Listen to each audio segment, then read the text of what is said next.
Let me show you how to replace a kit in the Thompson Valve II. Your kit will include plunger seat. You're gonna have your tungsten carbide plunger. You're gonna have your sleeve O-ring, tungsten carbide sleeve, piston seal, 3 plunger seals, a cap gasket, and a tube of lubricant. The tools that you're gonna need is a dental tool. You're gonna need a 7/8 socket. You're gonna need a 9/16 socket. I'm gonna use a cordless drill, but you could also use a ratchet with your 7/8 socket and your 9/16 socket. First, what we're gonna do is we're gonna need to disassemble the valve. First thing we wanna do when we disassemble the valve is we want to remove the cap. Next thing we wanna do is we wanna turn the valve upside down. We want to remove the base. Next thing we're gonna do is we're gonna use our dental tool and we're gonna take out the seat. Now what we need to do is we want to take the body away from the cylinder. We want to take our plunger seals off of the plunger and we want to remove the plunger and the piston from the cylinder. What we want to do now is we want to remove the piston seal from the piston by using your dental tool. We want to disassemble the piston from the plunger.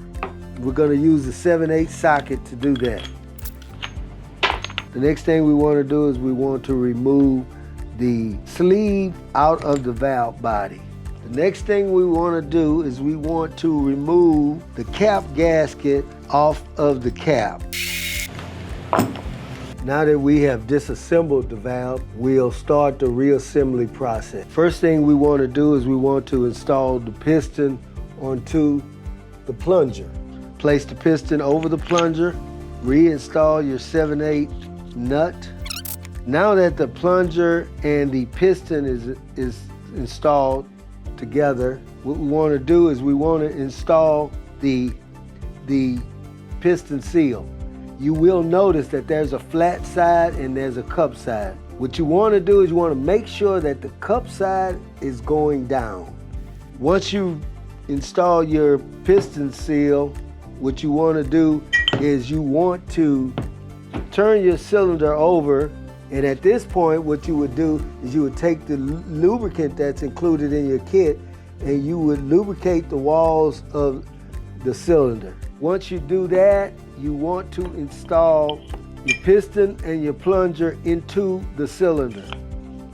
The next thing that we want to do is we want to take our plunger seals, and this is a very important point to make. Your plunger seals has an O-ring on one side and a flat side. The first plunger seal that you install over the plunger, you want to make sure that the O-ring side is facing down. Being very careful of walking the plunger seal over the edge of the plunger. You want to install the plunger seal into the valve body, the valve cylinder. You got 2 more plunger seals and they will be installed in the opposite direction. You will install these with the O-ring facing up. At this point, the lubricant that was included in the kit, you would like to put a little lubricant in your thread journals. Next thing we want to do is we want to install the valve body, making sure that we install it in the right orientation. You will notice that the cylinder has a side that has a radius and then there's a side that's flat. You want to make sure the entry of the valve is the entry of the valve body is actually pointing toward the side with the radius. And you want to install that over the seals. At this time, I would push the plunger down. The next thing we want to do is we want to install our O-ring over our sleeve.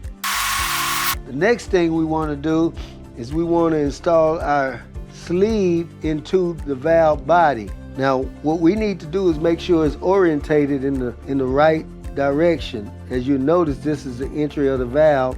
Then you also notice that you have a guide pin on the back side. You have a pin inside of the body. You need to make sure that those two actually line up in the same orientation.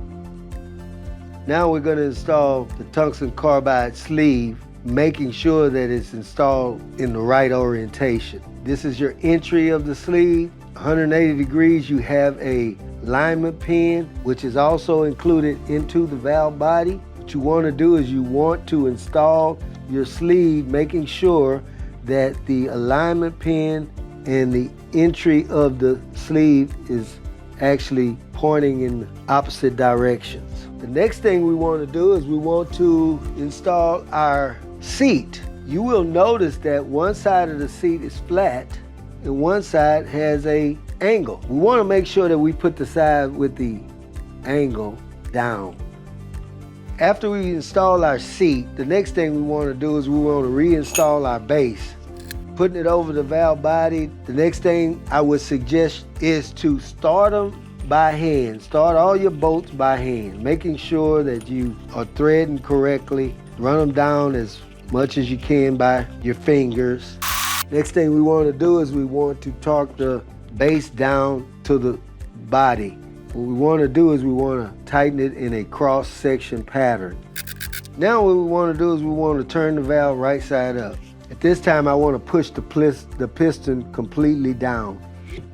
At this time, the lubricant that you do have left, I would suggest that you lubricate the inside of the cylinder on the top side of your piston. Next thing we want to do is we want to put our spring over the piston. Now, while installing the cap, what we want to do is we want to put the new gasket on, and you will notice that there is an adhesive side.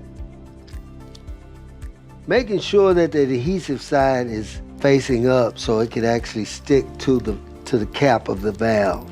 Once you've installed the cap gasket, you want to make sure that you orientate the cap correctly. As you will notice, you have a flat side and you have a side with a radius. The cap also has a flat side and a side with a radius. You want to make sure that they line up correctly. The flat side with the flat side and the radius side with the radius side. Of course, you install a spring, so you're going to have spring pressure.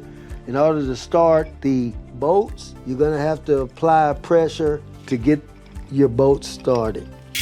Once you've got the bolts started, again, you want to tighten your bolts in a cross pattern fashion. And that is how you install a kit into a Thompson valve. If you should have any questions or have any problems, feel free to contact us.